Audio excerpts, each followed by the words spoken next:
سال پہلے غیب دا نبی مصطفیٰ کریم رؤوف الرحیم صلی اللہ علیہ وآلہ وسلم نے ارشاد فرمایا، اے میرے صحابہ، ایک وقت آئے گا لوگ تم پر ایسے ٹوٹ پڑیں گے جیسے بھوکا دسترخوان پر ٹوٹ پڑتا ہے۔ اللہ اکبر! جب کسی کو بھوک لگتی ہے تو بھوکا کیسے دسترخوان پر ٹوٹ پڑتا ہے؟ اگر آپ کو اس کا اندازہ کرنا ہو تو شاید پروگرام کے بعد آپ لنگر شریف میں جا کر کے اندازہ کر سکتے ہیں۔ اللہ اکبر! کہ بھوکے دسترخوان پر کیسے ٹوٹتے ہیں، اور صرف ٹوٹ نہیں پڑتے بلکہ جب کوئی رسول اللہ یہ وہن کیا ہے تو اللہ کے حبیب علیہ السلام نے فرمایا دو چیزیں تمہیں وہن کا شکار کر دے گی، حب الدنیا وکراہیت الموت، دنیا کی محبت اور موت سے نفرت تمہیں بزدل کر دے گی۔ جب تمہارے اندر دو چیزیں پیدا ہو جائے، دنیا کی محبت اور موت سے نفرت، سمجھ لینا وہن پیدا ہو گیا، اور جب وہن پیدا ہو جائے گا تو دنیا تمہارے اوپر ایسے ٹوٹ پڑے گی جیسے بھوکا دسترخوان پہ ٹوٹ پڑتا ہے۔ میں آپ سے پوچھنا چاہتا ہوں، عشق مصطفیٰ کا دعویٰ کرنے والوں، مجھے بتاؤ کہ آج ہمارے دلوں میں دنیا کی محبت نہیں؟ کیا آج ہمارے دلوں میں دنیا کا پیار نہیں؟ کون مرنا چاہتا ہے؟ جنت میں سب جانا چاہتے ہیں لیکن مرنا کون چاہتا ہے؟ رسول اللہ کا دیدار سب کرنا چاہتے ہیں، مرنا کون چاہتا ہے؟ موت کا عنوان لے لو تو لوگ ایک ایک کر کے کھسکنا شروع ہو جاتے ہیں، پتہ نہیں مولانا کس موڈ میں ہے، سب کو مارنا چاہتے ہیں۔ یاد رکھنا، آج یہ میں اب آپ کو بتاؤں، حقیقت میں موت کو لوگوں نے سمجھا ہی نہیں، اسی لیے موت سے کراہیت کرتے ہیں، موت سے نفرت کرتے ہیں۔ بس میں آج ایک بات مکمل کروں گا مختصر میں کہ مومن کی موت کیا ہے۔ اب تک جو تم نے سنا ہے کہ مرتے وقت یہ ہوتا ہے، یہ ہوتا ہے، وہ بھی حق ہے، لیکن کچھ اور بھی ہوتا ہے۔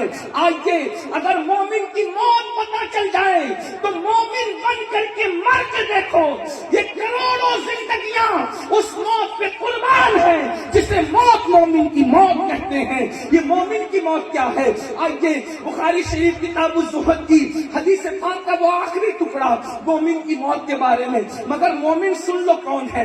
ایک بات کہوں، مومن کسے کہتے ہیں؟ ایک جملے میں کہوں، مسلمان وہ ہے جو اسلام میں داخل ہو جائے، مسلمان وہ ہے جو اسلام میں داخل ہو جائے، اور مومن وہ ہے جس میں اسلام داخل ہو جائے۔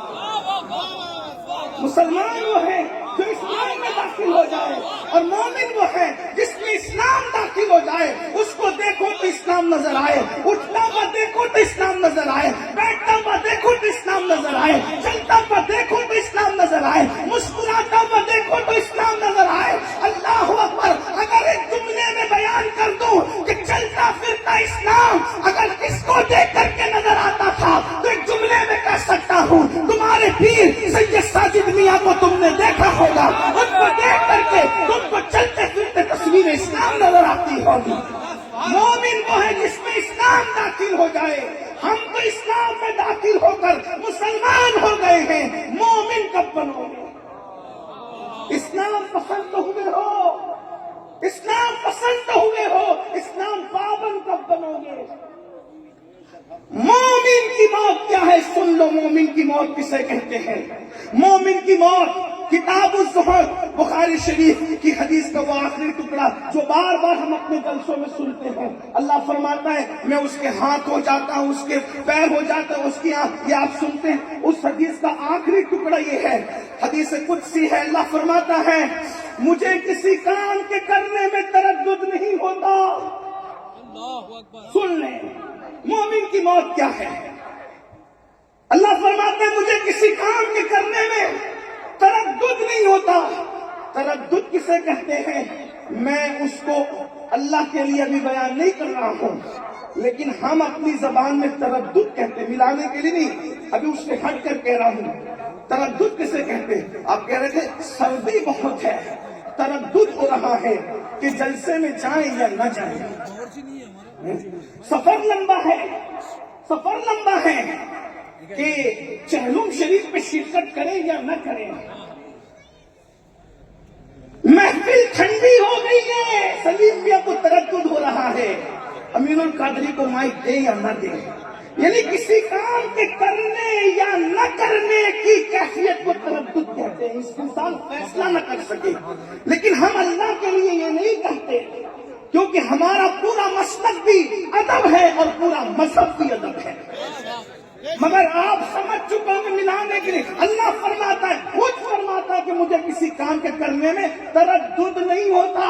اگر اس کو سمجھانے کے لیے کہیں تو یہ کہہ سکتے ہیں وہ رات کو دن میں بدل دیتا ہے، تردد نہیں ہوتا. آبادیوں کو ویرانے میں بدل دیتا ہے، تردد نہیں ہوتا. اللہ اکبر، کشتیوں کو طوفان سے ٹکرا کر کے ختم کر دیتا ہے، تردد نہیں ہوتا.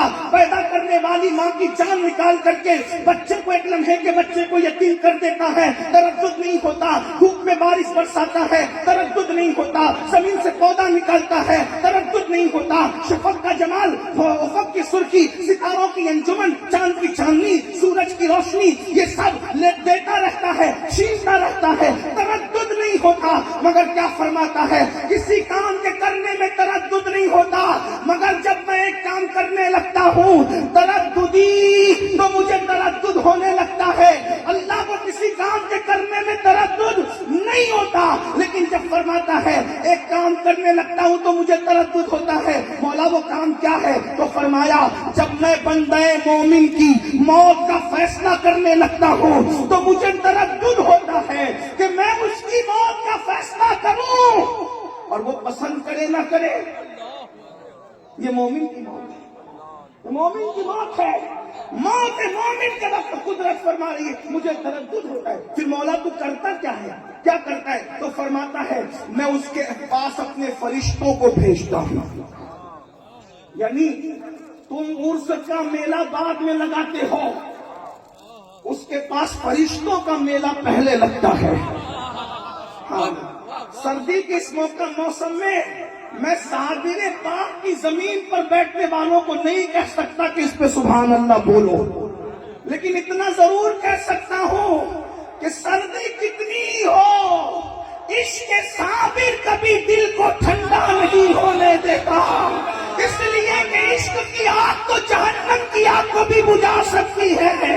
اے عشق تیرے صدقے جلنے سے چھٹے سستے، جو آگ بجھا دے گی وہ آگ لگائی ہے. نعرہ تکبیر، نعرہ سن رہے ہو؟ کل شریف کا وقت قریب ہے. مومن کی موت سن رہے ہو؟ سن لو بس مومن کی موت. اللہ اکبر. اللہ فرماتا ہے میں فرشتوں کو اس کے پاس بھیجتا ہوں. اس مضمون کو قرآن یوں بیان کرتا ہے. حضرت مجاہد اس کی تفسیر میں بیان کر رہے کہ یہ مضمون کیا ہے. قرآن کہتا ہے ان الذین قالوا ربنا اللہ ثم استقاموا تتنزل علیہم الملائکہ الا تخافوا ولا تحزنوا وابشروا بالجنة التي کنتم توعدون.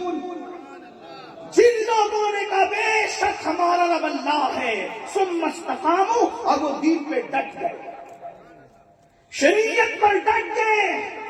قبرستان میں چرا سر بھنگ پینے والے صوفی نہیں ہیں، دین پر ڈٹنے والے صوفی ہیں.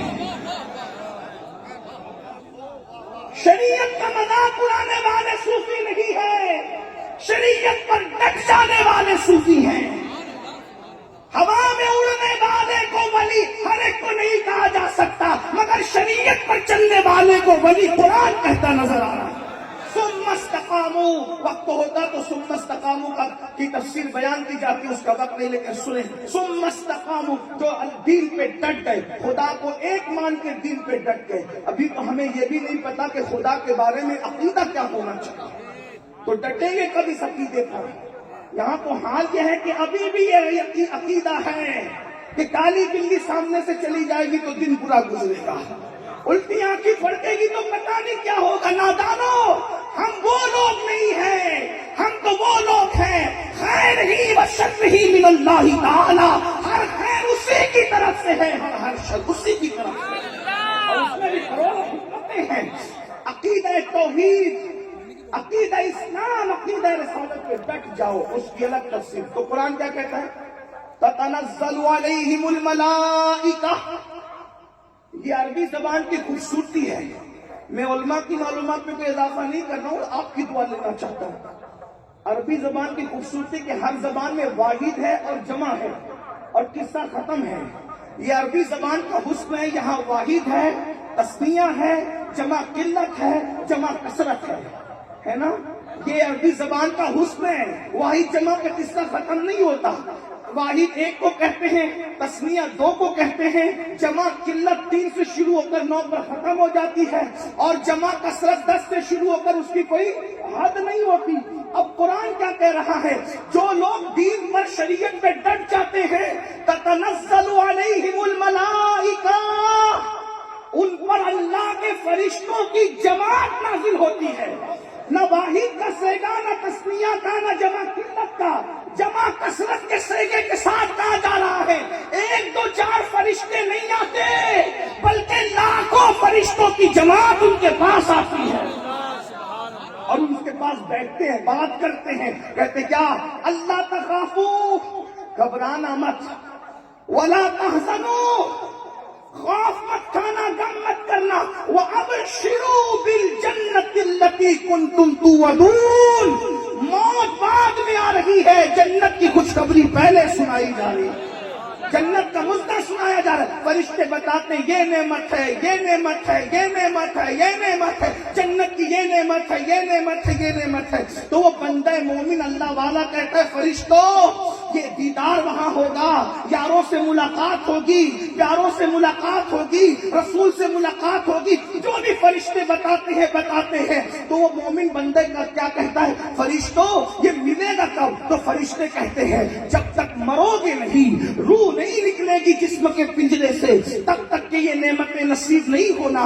تو وہ اللہ والا خود کہتا ہے فرشتوں پھر دیر کس بات کی ہے، ذرا جلدی کرو نا، ہم بھی دنیا سے جانے کے لیے تیار ہیں۔ ادھر مومن مرنے کے لیے تیار ہوتا ہے، ادھر قدرت اس کی موت کا فیصلہ کرتی ہے۔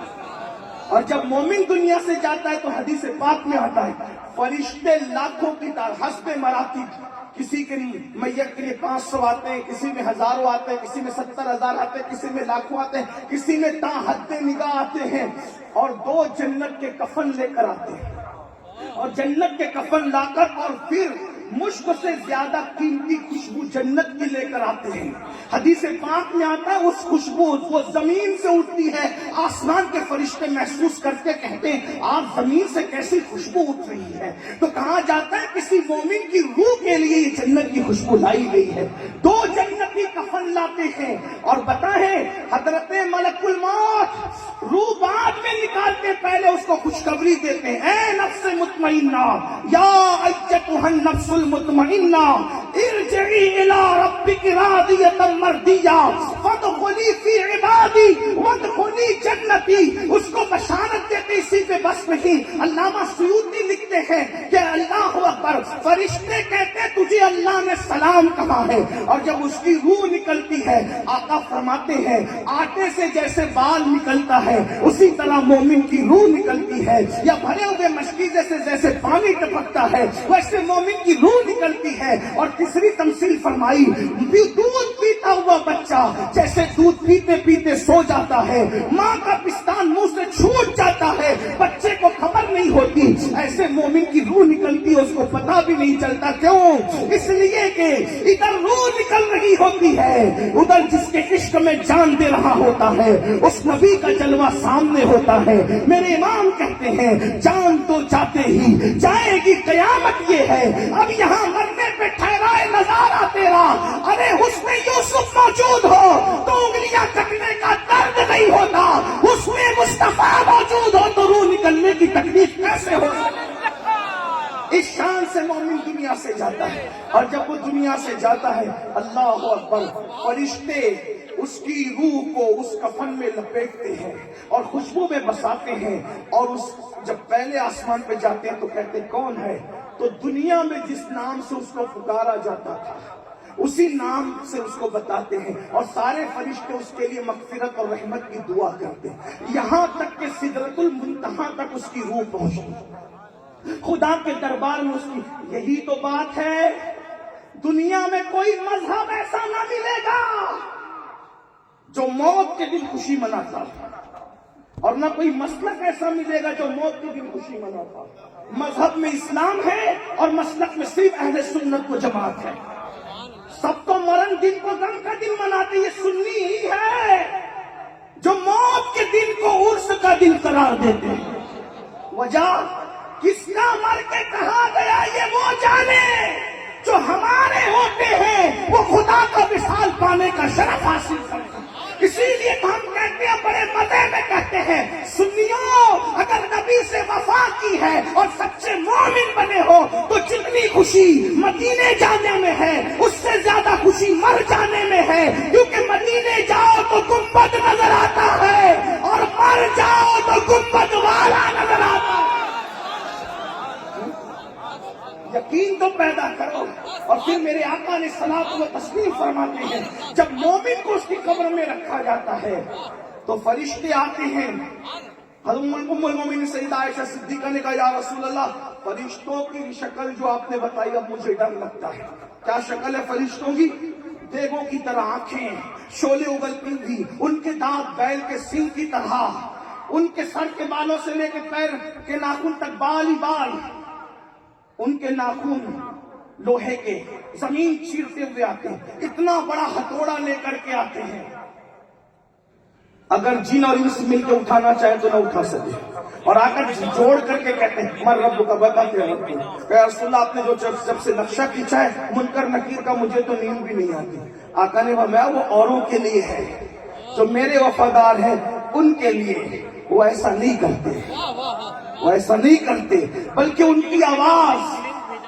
کی آواز جو سچا مومن وفادار ہوتا ہے اس کو ایسے چنگاڑ کی نہیں آتی, ایسے نہیں آتی اس کو آواز. اللہ اکبر. تو کہا پھر ان کے لیے تو کچھ اور ہی ماحول ہے, بلکہ نکیرین, میرے امام نے کہا نکیرین کرتے ہیں تعظیم میری. حضور سے اگر وفا کر لو, نکیرین کرتے ہیں تعظیم میری, فدا ہو کے تجھ پہ یہ عزت ملے. بڑی عزت کے ساتھ پوچھتے ہیں ان کے بارے میں کیا کہتے ہیں, کن کے بارے میں؟ حضور کی شکل دکھائی جائے, بلکہ حضور ہم سنیوں کا عقیدہ ہے حضور قبر میں تشریف لاتے ہیں, قبر میں لہرائیں گے تا حشر چشمے نور کے جلوہ فرما ہوگی جب طلعت رسول اللہ کی. ارے بتاؤ جب حضور آ گئے تو غم کس بات کا؟ واللہ وہ یثرب کی مٹی پر قدم رکھتے تو وہ مدینہ ہو جائے, اگر وہ ہماری قبر میں قدم رکھتے تو وہ بھی جنت کے باغوں میں سے باغ ہو جائے. حضور قبر, ان کے بارے میں کیا کہتا ہے؟ تو کیا کہتے تھے؟ ارے جب صابر پاک کو اپنی طرح نہیں سمجھتے تھے تو ان کو اپنی طرح کیسے سمجھتے؟ جن کی جماعت میں صابر جیسا نہیں ہے وہ اپنی طرح سمجھتے اپنے آپ کو صابری کہتے ہیں. صابری کہلانا اور ہے, صابری بن جانا اور ہے. کسی کو دام میں سمیٹنے کے لیے صابریت کا ٹائٹل لگانا اور ہے. یاد رکھنا, ٹوپی کا کلر صابری نہیں بناتا یا صابریت کا ٹائٹل صابری نہیں بناتا جب تک صابر پاک کی طرح کسی کا عقیدہ نہیں ہو جاتا. عقیدہ ضروری ہے. یاد رکھنا, آپ کے ارد گرد بہت ہے, صابری کہنے کے بعد بھی صابر پاک والا عقیدہ نہیں ہے, کیونکہ صابر پاک نے تو کبھی نہ اپنے دادا کو اپنی طرح سمجھا نہ اپنے نانا کو اپنی طرح سمجھا. یہ کون سے صابری ہے؟ اللہ اکبر. ارے تم صابر پاک جیسے نہیں ہو سکتے. 12 منٹ کھڑے ہوتے ہو تو کمر درد کرنے لگتی ہے, بلکہ 50 سال کی عمر میں کرسیوں پہ بیٹھ کے نماز پڑھتے ہو. تانا نہیں دے رہا ہوں, ان کو کہہ رہا ہوں جو اس کے جو لوگ اس کے قابل ہیں ان کو کہہ رہا ہوں, لیکن یہ ہمارا صابر ہے جو 12 سال تک کے کھڑا رہا ہے, لیکن اللہ اکبر کبھی کسی مرض کا اظہار نہ ہو سکتا. صابر کی طرح کھڑے نہیں رہ سکتے, صابر پاک کی طرح. اور وہاں پر پھر بات ہی کچھ اور ہے. نبی کو مر کے مٹی میں کہنے والوں, سن لو تم صابری نہیں ہو سکتے, کیونکہ ہمارا صابر تو وہ ہے جو خود کا جنازہ پڑھانے کے لیے تشریف لاتے ہیں اور بتاتے ہیں جب علی احمد کا یہ حال ہے تو جو اصل علی ہے اس کی شان کیا ہوگی, اور جو اصل احمد ہے اس کی شان کیا ہوگی. جو نسل میں علی احمد ہے اس کی یہ شان ہے, جو نسل میں علی احمد ہے اس کی شان, جو اصل میں علی بھی ہے اور جو اصل میں احمد بھی ہے ان کی شان ہے. تو زندہ ہے واللہ, تو زندہ ہے واللہ, میرے چشم عالم سے چھپ جاؤ. تو یاد رکھنا, جس جماعت میں صابر پاک جیسا نہیں, اس لیے وہ اپنی طرح کہتے, ہم تو نہیں کہتے. ہم تو اپنے پیر کو بھی اپنی طرح نہیں کہتے، ہم تو اپنے مولانا کو بھی اپنی طرح نہیں کہتے، ہم تو اپنے ابا کو بھی اپنی طرح نہیں کہتے. کیوں؟ ہمیں دیکھو تو اپنا آپ دیکھو تو کچھ نہیں ملتا، اور باپ کو دیکھ لو محبت سے تو مقبول حج کا ثواب ملتا ہے. تو جب باپ اپنی طرح نہیں ہے تو رسول پاک اپنی طرح کیسے ہو سکتے؟ میں کسی کو چھیڑ نہیں رہا ہوں، لیکن یہ کہہ رہا ہوں قبر میں پوچھا جائے گا کیا کہتا ہے نہیں کیا کہتا تھا. قبر میں تو گنڈوں کی بھی بولی بدل سکتی ہے نا، یہ نہیں کہا جاتا کیا کہتا ہے.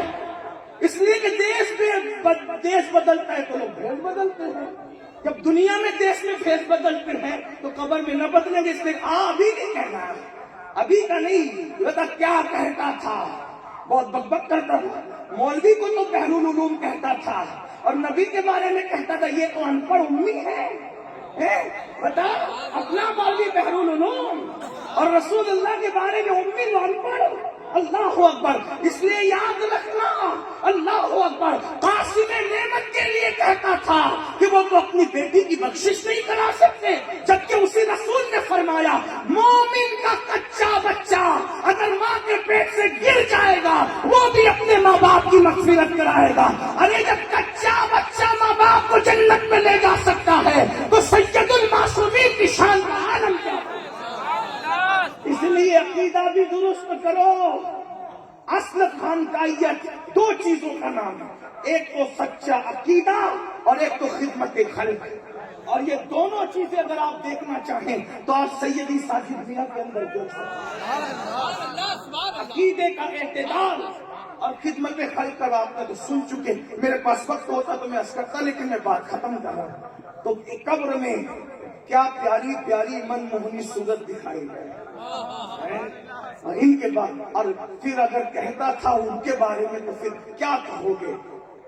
جو کہنے کی عادت تھی وہی کہو. ہمارا تو دل ہی نہیں بھرتا کیا کہوں.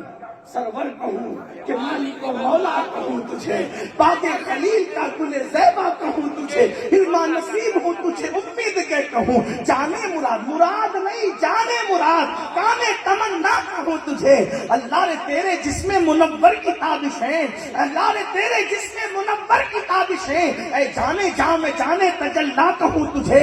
صبح وطن پہ شام غریباں کو تو شرف، بے کس نواز گیس وہ بالا کہوں تجھے. مجرم وہ اپنے ابو کا ساما کروں شہاں، مجرم وہ اپنے ابو کا ساما کروں شہاں، یعنی شفیعی روزے جزا کا کہوں تجھے. اور تیرے تو بس فائدے تنائی سے ہے بری، حیران ہوں میرے شاہ میں کیا کیا کہوں تجھے.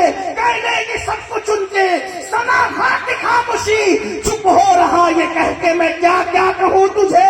لیکن رضا نے حق و سکر اس پہ کر دیا، خالق کا بندہ خلق کا آقا کہوں تجھے. نمی دانم سے منزل بود شب جائے کے من بودم، بہر سے رقص رقص بسمل بود شب جائے کے من بودم. پری پیکر نگارے، پری پیکر نگارے، پری پیکر نگارے، سر و قد لالا رخسارے، سرابا آفت دل بود شب جائے کے من بودم. خدا خود میر مجلس بود اندر لالا کا خسرو، محمد شمع محفل بود شب جائے کے من بودم. وأحسن من کلم ترقت عینی وأجمل من کلم تلید النساء، خلقت مبرأ من کل عیب کأنک قد خلقت کما تشاء. جامی کہتے آیات قرآن ابرویت، تفسیر قرآن گیسویت، روح تو قرآن ماں ایمان کوئی اللہ کی سرتاب قدم شان ہے. یہ انسان ہی انسان، یہ انسان ہے انسان ہے انسان، وہ انسان ہے. یہ قرآن تو ایمان بتاتا ہے انہیں، ایمان یہ کہتا ہے میری جان ہے. یہاں جو کہنے کی عادت تھی وہی کہو گے. کیا حسن ہے سید ابرار تمہارا، اللہ بھی ہے طالب دیدار تمہارا. کیوں دید کے مشتاق نہ ہو حضرت یوسف، اللہ کا دیدار ہے دیدار تمہارا. لیکن جب جواب صحیح دو گے تو نقیرین کہیں گے ہمیں یقین تھا کہ تو ایسا ہی جواب دے. کیوں؟ بے خبر نہیں تھے، کیونکہ دنیا میں کہتا کیا کمالوں ہے. تو پھر کیا کہا جائے؟ تو نے صحیح جواب دیا اس لیے اب تیرے لیے، تو نے صحیح جواب دیا اس لیے اب تیرے لیے جہنم کی کھڑکی کھولی جا رہی ہے. توجہ کریں، تو نے صحیح جواب دیا اس لیے تیرے لیے جہنم کی کھڑکی کھولی جا رہی، جہنم کی کھڑکی کھولی جائے گی. کہا اگر صحیح جواب نہیں دیتا تو یہ تیرا ٹھکانہ تھا، اس کو بند کر کے کہا جائے گا لیکن تو نے جواب صحیح دیا اس لیے تیرے لیے جنت کی کھڑکی کھولی جا رہی. پہلے جہنم کی، تاکہ پتہ چل جائے کہ اگر 2 نمبری کرتے تو کہاں پہنچتے. سچی عقیدے پہ رہے، تیرے غلاموں کا نقش قدم ہے راہ خدا، وہ کیا بہک سکے جو یہ سراغ لے کے چلے۔ غریب نواز کے عقیدے پہ، غوث پاک کے عقیدے پہ، صابر پاک کے عقیدے پہ، محبوب الہی نظام الدین اولیاء کے عقیدے پہ، بہرحال پھر کیا ہوگا؟ جنت کی کھڑکی کھولی جائے گی۔ آقا فرماتے ہیں تا حد نگاہ قبر کشادہ کر دی جائے گی۔ ایک حدیث میں ہے کہ مشرق و مغرب تک قبر کشادہ کر دی جائے گی۔ ایک حدیث میں ہے کہ 70 گز، یعنی تقوی کے اعتبار سے، عمل کے اعتبار سے، یقین کے اعتبار، جس کا جیسا معاملہ ہوگا تا حد۔ اور پھر کیا ہوگا؟ فرمایا جائے گا سن لے اب، سن لے اب بھائی، یہ نظر ابھی نہ لائے، نظر میاں کے لانے بھائی میں لوں گا ایسے نظر لانا، بات اچھی لگ رہی ہے وہیں بیٹھو، سنو پہلے، غرور سے منع نہیں کر رہا ہوں، ہم تو صوفیہ کے غلام ہیں بھائی، نظر کیسے منع کریں، لیکن طریقہ بتا رہا ہوں دینے کا۔ بات پسند آئے نا، ایک جیب سے نکالو دوسری جیب میں رکھو، اور فجر کی نماز محلے کی مسجد میں جا کے پڑھو، امام صاحب سے کہنا یہ تمہاری طرف سے بھی ہے یا امیر القادری صاحب کی طرف سے، تمہارے دونوں کی طرف سے پیش کر دینا، تمہیں بھی ثواب مجھے، میری نظر ہے نا، جیب میں رکھو، ادھر مت لاؤ، تھوڑا سنو، غور سے سنو، بات اینڈ کی طرف جانی، ٹائم ابھی یہ نہیں ہے بات کرنے کا۔ کیا ہوگا؟ تا حد کے لگا قبر کشادہ ہوگی، اور جنت کا بستر لگایا جائے گا۔ کون سا بستر؟ جنت کا بستر۔ کون لگائے گا؟ فرشتے لگائیں گے۔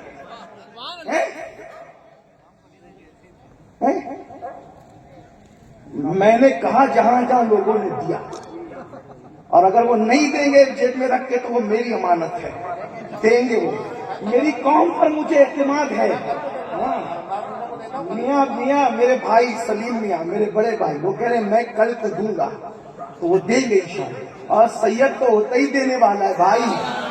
ہاں، جب شجروں سے سید نہ پہچانے جائیں تو دو چیزوں سے پہچاننا، کیا؟ ایک ان کی سخاوت سے، ایک ان کے اخلاق سے۔ یاد رکھنا اچھی طرح، اللہ اکبر۔ ایک مرتبہ ایک بہت بڑے بادشاہ نے، نام نہیں لوں گا، سیدوں کو قتل کر دیا نقلی سمجھ کر کے۔ بعد میں کسی نے بتایا نہیں، وہ تو تیرے چگل خوروں کی چگلیاں تھی، تو نے قتل کر دیا۔ تو اس نے کہا پھر اب کیا کروں؟ کہا معافی مانگ لے، کہ معاف نہ کرے تو کہا اصلی ہوں گے تو معاف کر ہی دیں گے نا، اس لیے کہ معاف کرنا یہ تو ان کا موروثی معاملہ ہے۔ نہیں دیکھتے امام حسن نے کیسے کیسوں کو معاف کیا، امام حسین نے کیسے کیسوں کو معاف کیا۔ اللہ اکبر۔ معاف کرنا ان کا اپنا کام ہے۔ ان کے نانا نے نہیں کہا تھا جان کے دشمنوں سے لا تثریب علیکم اليوم، بلکہ کیسا سخی ہوتا ہے سید بتاؤں؟ سیدوں کا باپ سید السادات، امام المشارق والمغارب، حلال المشکلات والنوائب، اخی رسول وزوج البتول، امام علی ابن ابو طالب۔ این جنگ کی حالت میں ایک یہودی پہ تلوار اٹھائی، اس پہ ہاتھ پھیلا کے کہا علی بھیک میں تلوار دے دے، اٹھائی ہوئی تلوار دے۔ کوئی جنگ میں تلوار دیتا ہے؟ اس نے کہا، میں نہیں کہہ رہا ہوں، اس نے کہا، اس کی بات نقل کر رہا ہوں، اس نے کہا علی معاذ اللہ، یا تو حد درجہ نادان ہے، کوئی دشمن کو بھی تلوار بھیک میں دیتا ہے، یا تو بہت بڑا بہادر ہے۔ دوسری بات صحیح تھی۔ تو مولا نے کہا کیوں ایسا کہتا ہے؟ کہا دشمن کو بھی کوئی تلوار حالت میں جنگ میں دے دے کر نہتا ہوتا ہے۔ فرمایا یہ میرے گھر کی ریت ہے، ہم جو مانگنے والے کو نہیں دیکھتے دوست ہے یا دشمن ہے، جو ہاتھ پھیلا دیتا ہے اس کو عطا کر دیتے ہیں۔ جس دروازے سے یزید بھی محروم